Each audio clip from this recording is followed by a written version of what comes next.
بسم اللہ الرحمن الرحیم۔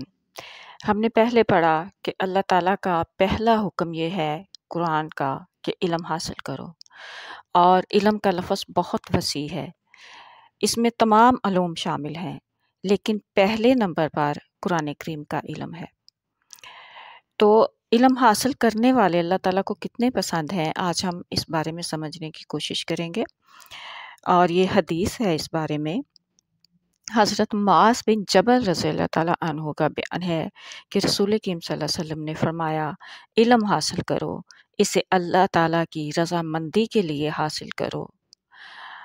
اسے اللہ تعالیٰ کی رضامندی کے لیے حاصل کرنا باعث خشیت ہے، اور اس کی جستجو عبادت ہے، اسے دہرانا تسبیح ہے، اس کی تحقیق جہاد ہے، اسے سکھانا صدقہ ہے، اسے مستحقین کے لیے عام کرنا باعث تقرب ہے، کیونکہ یہ حلال و حرام کی نشاندہی کرتا ہے اور اہل جنت کے راستوں کا مینار ہے۔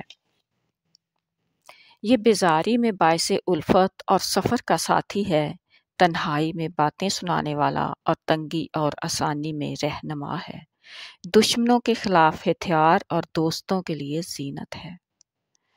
الحمدللہ، تو آج ہم نے یہ حدیث پڑھی، نیکسٹ میں ہم کچھ اور پڑھیں گے۔ اللہ تعالیٰ ہمیں بہترین علم سیکھنے کی اور پھر سکھانے کی توفیق عطا فرمائے۔ دیکھیں کہ اس کی کتنا زیادہ اجر ہے، کہ اس کو سکھانا بھی صدقہ ہے، اور اس کی علم حاصل کرنے میں جو آپ کوشش کرتے ہیں وہ جہاد کے برابر ہے۔